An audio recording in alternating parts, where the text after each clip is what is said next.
evening. You're tuned into Business Day right here on ET Now. I'm Avan Dabash. Let's take a look as to how the markets shut shop this Tuesday before we take you through the headlines. Well, a strong rally for the second straight day, and you saw a late surge come into the equity markets. For the Sensex, we managed to conquer 20,000 on the upside for the first time since 2011. For the Nifty also, we closed at the highest level since Jan 5th, 2011. Broader markets in comparison were fairly lackluster, but no complaints for the frontliners. 6,056 for the Nifty.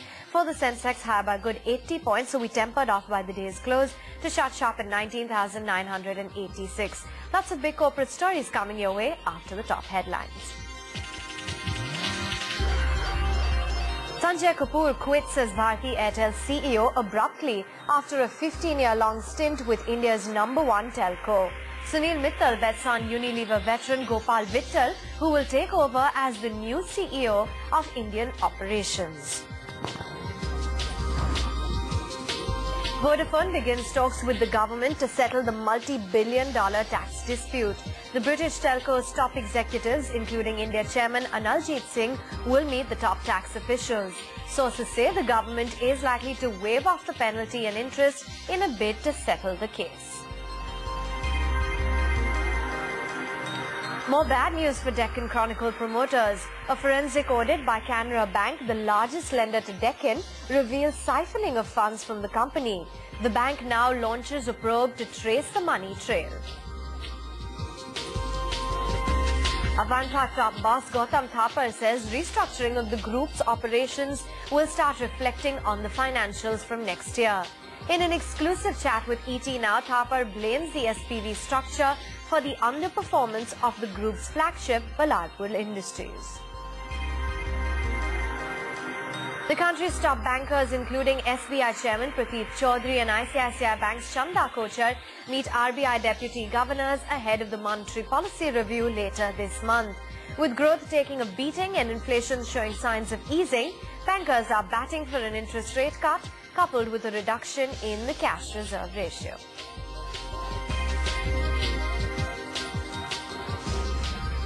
Those were the top headlines at 4, but of course the big story for today was in the telecom space on Bharti Airtel. And in an unexpected move, Sanjay Kapoor has quit as the CEO of the company. This coming in after a 15-year-long stint with Bharti Airtel. Kapoor has called it quits, and Gopal Vittal, who is currently at a special project, will now take over as the chief executive.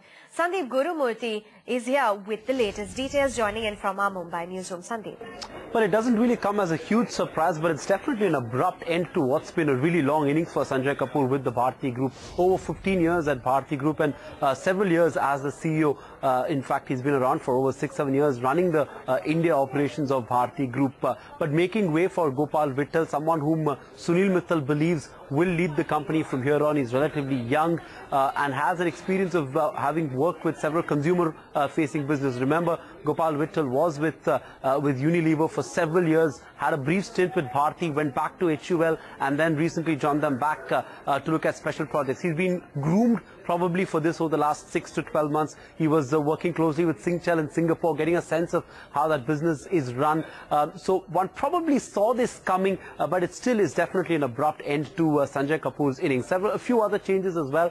The Sri Lankan and Bangladesh operations will now report straight to Manoj Kohli, who's the international CEO. So Gopal Vittal for now will look at only the India business. The stock price today doesn't reflect what a huge change it's been as far as the management is concerned. One would have expected the stock price to show some amount of nervousness, as after all you've had the CEO of a company quit. But the good thing really is that there's still a fair amount of management bandwidth in Bharti Airtel. The buzz now is that Manoj Kohli will probably come back to New Delhi, assume a larger role as probably group CEO, looking after both domestic and international operations. That's something that's been speculated for a while now. Maybe a few months down the line that could happen as well. But this is definitely a huge change at Bharti Airtel. Sunil Mittal picking Gopal Vittal to run the all-important Indian telecom business. Big rejig in the management. Many thanks, Sandeep, for bringing us those details. So not an unexpected move, but abrupt it certainly was. But to the equity markets, and as pointed out, it was a solid day of trade, so absolutely no complaints there. The broader markets, though, in comparison, were rather lackluster. So you saw them end in the green, but only with a marginal uptick.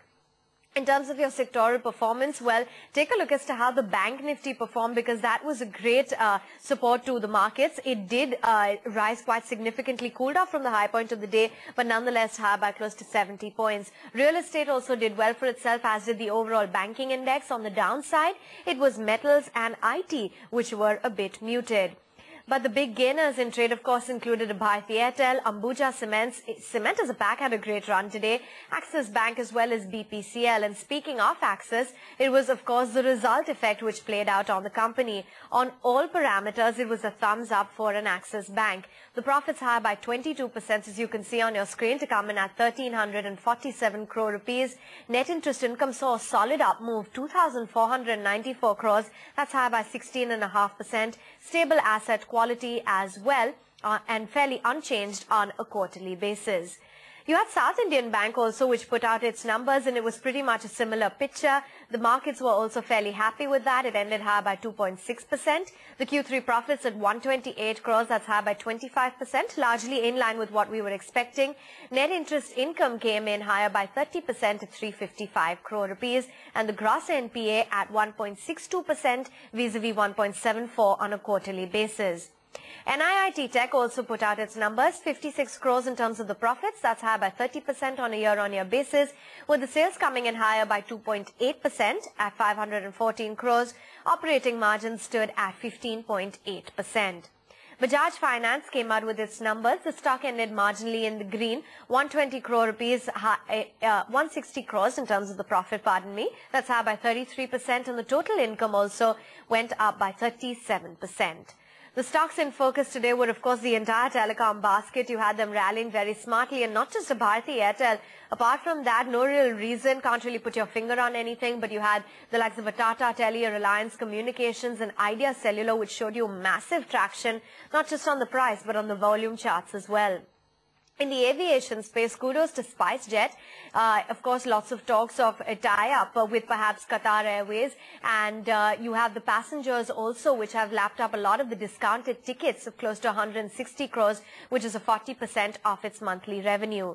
Cement stocks gained traction as the prices in North India have risen by close to 4 to 5%, and a further rise is expected between Jan and March. HCL Infosystems from early morning trade spurted up as the board approved the business restructuring, which means that their hardware learning and services business will be hived off, and they will be merging HCL Infocom with the company. MTNL did well for itself as the telecom department has sought a 20,000 crore bailout for BSNL as well as MTNL. Apollo Tyres did well for itself as it opens an R&D center in Netherlands to test the car and van tires for all their products. On the downside, though, metals took a bit of a back seat, so Sesa Goa in the limelight on the downside. Coal India was a bit off. HCL Technologies shaved off quite a bit, and Asian Paints was quiet from the word go. On that note, time to get in some market perspective from some important market voices, starting off with Samir Arora, who's underweight the IT sector. We ourselves are actually right now underweight tech, or we were underweight and we still are. And so in some sense, we also one day, but not right now, will maybe have to reluctantly add a little bit more. No, for the first time, even we own a few real estate stocks for the last about 30-40 days. But in general, these are all big picture things. The real estate sector has done badly. All the last year they did quite well, but in general they've done badly compared to their highs. That the real estate underlying value prices have gone up all these years. We are forecasting at 12% earnings growth next year. Can 12 go to 13, 14 maybe, but I don't see how it can go to 17, 20% kind of a range. Quite bullish on pharma. We think still it will continue to do well. There are still a lot of levers for growth. Also, we think there is a case for IT services to do slightly better than last year. On that note, time to find out how the F&O activity panned out for today. Remember, there was great traction that you witnessed on the Nifty. So let's get in Navneet Saluja, who now joins in from our research desk. Navneet. Well, Avan, the good run continues for the markets. If you look at the January futures, they touched high of about 60.96 today. So probably you can see that 6100 mark for the Nifty futures tomorrow. And today's closing came in at about 60.83 with premium of about 26 points. But not of open interest built up was seen for the January futures. A meager 36,000 shares were added. And talking about the options data, well, the range is going up because if you look at the higher level call strikes like 6300 and 6400, massive addition was seen there. And the Nifty PCR2 went up by about 1.08, clearly indicating there was a lot of put writing in the system today as well. Have a look at strikes like 6,000, adding significant 14.5 lakh shares. So traders are saying that probably they don't see Nifty going below that level of 6,000 any longer. That's why you saw a lot of open interest addition at 6,000 put strike. And what the options data is suggesting, the Nifty range of about 5,900 on the downside to 6,200 on the upside. And talking about the stock futures, well, most of the positions have been built up again on the long side.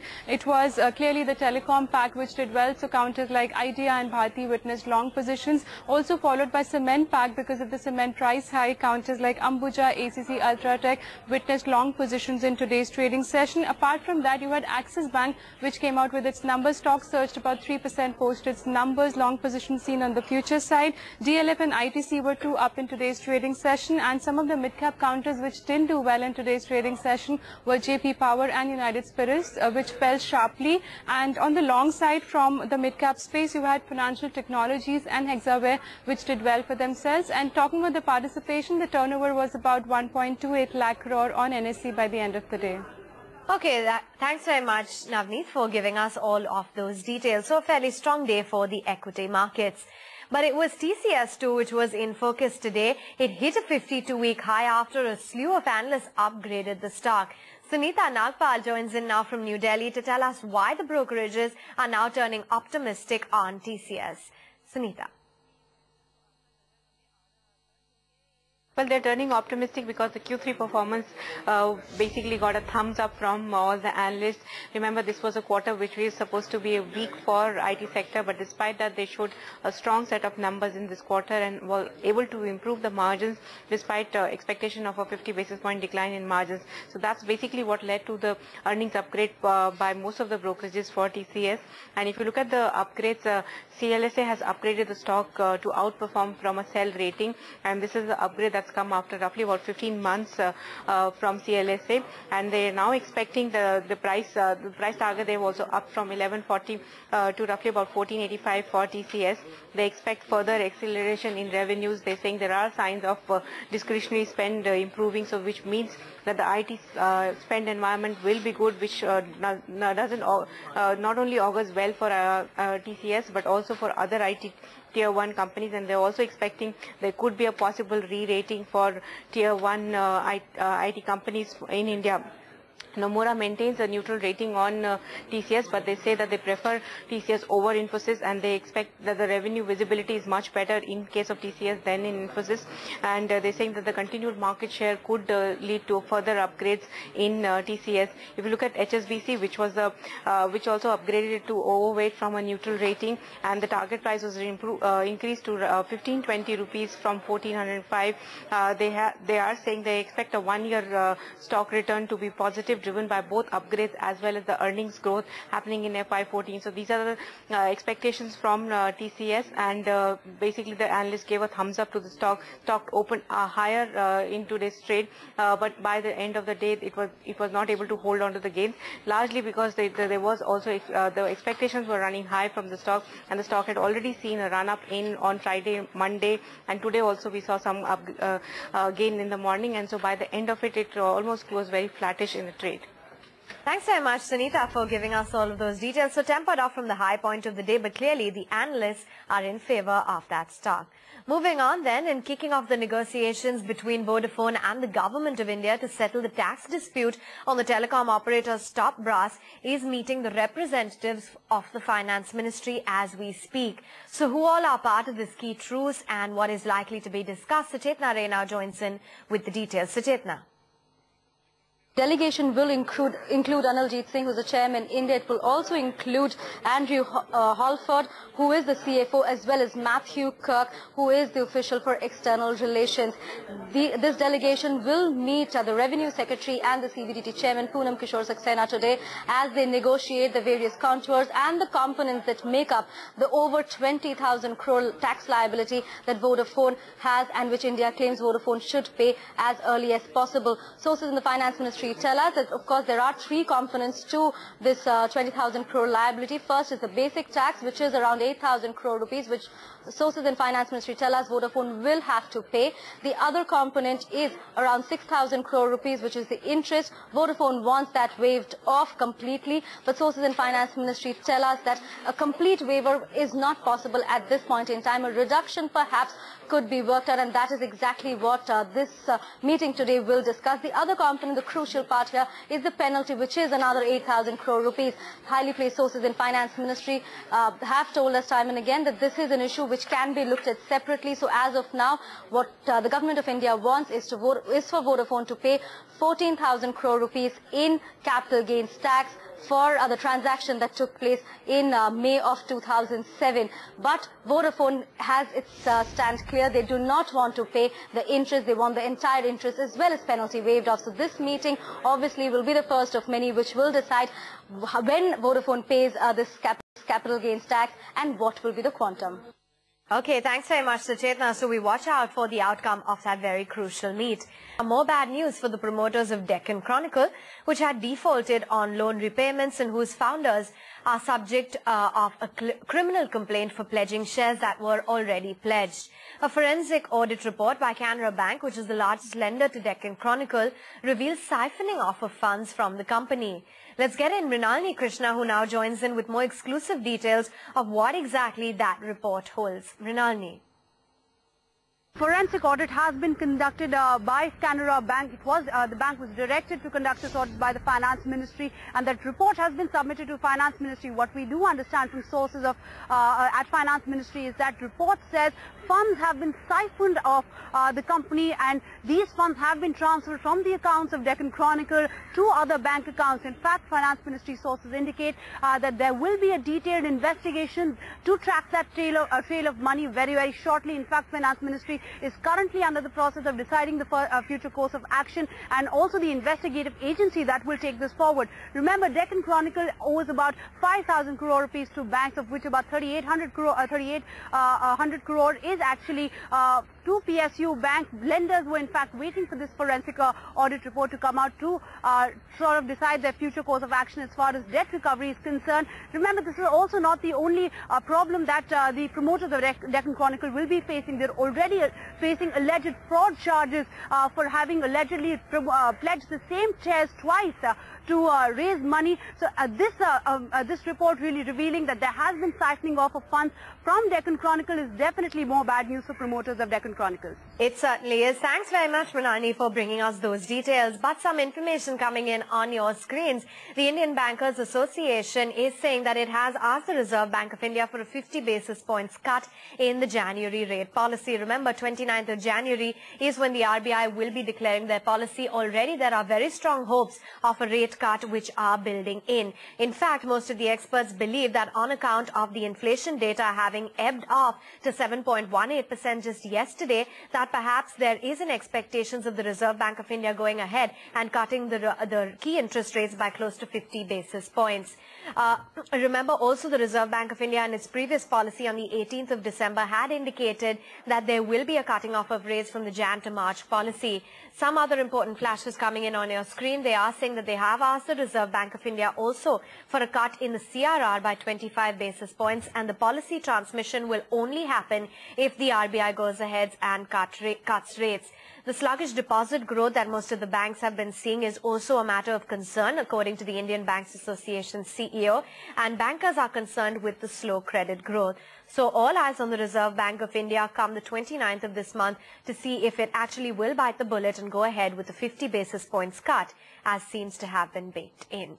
Now, Gautam Thapar, Chairman and CEO of Avanta Group, talks about restructuring of Crompton Greaves and how the company is likely to see its benefits from FY14 onwards. In an exclusive conversation with ET Now's Sandeep Gurumurthy, Thapar also elaborates on Avanta Group's IPO plans and how he sees no threat to build from MNCs. My view is that you will start seeing them kick in the next financial year, right? Because there's a residual part of it that still has to be taken care of, and then you start seeing it kick in. You will start seeing it kick in the second half of the year. So the order book is full. The ability to execute the order book on time, in cost, and all that's going to be the challenge for us going forward. What, according to you, explains the relative underperformance of the share price vis-a-vis some of the smaller companies in terms of valuation? I don't think that's very hard to see. 70%, well, 85% of the revenue of Built is actually going through an SPV called BIGPH, in which Built has an 80% ownership. So the shareholders of Built don't see any of that visibility in terms of cash flow in the Built balance sheet. Right? So if I'm an investor in Built and 80% of my revenue and probably 90% of my profits is in a special purpose vehicle in which you have some outside shareholders, till we don't bring that back, till we don't bring that back into the shareholders, the share price will underperform. It has to, So, and we understood that, but at the point in time when we did that structure, that was the only way we could actually raise the financing required to be able to make all these investments. But when do you see that happening? Do you think that's likely to happen in 2013? Yeah, I think we want to go ahead and see how we can make it happen in 2013, because as I said, we have growth plans, and ultimately, I think shareholders have been very patient, and I think it's time that they were rewarded for their patience. But where do you see a listing happening? Have you zeroed in on? We have not zeroed in, because when we were looking at it previously, it was London. There's been a sea change in the whole world, this last 2 years. So we will start maybe as soon as we completed this financial year, then we will start dusting off our books and looking at what we want to do. Meanwhile, the Power Ministry and Electricity Regulator CEA has firmed up its note on the crucial pooling of prices of domestic and imported coal. Sources tell ET Now that after consultation with Coal India, the nodal ministry will prepare a cabinet note on pooling by the month of February. Let's get in Nitya Balakrishnan, who now joins us with the latest details. Nitya, what are the Power Ministry's observations, and more importantly, is there going to be any impact on electricity tariffs?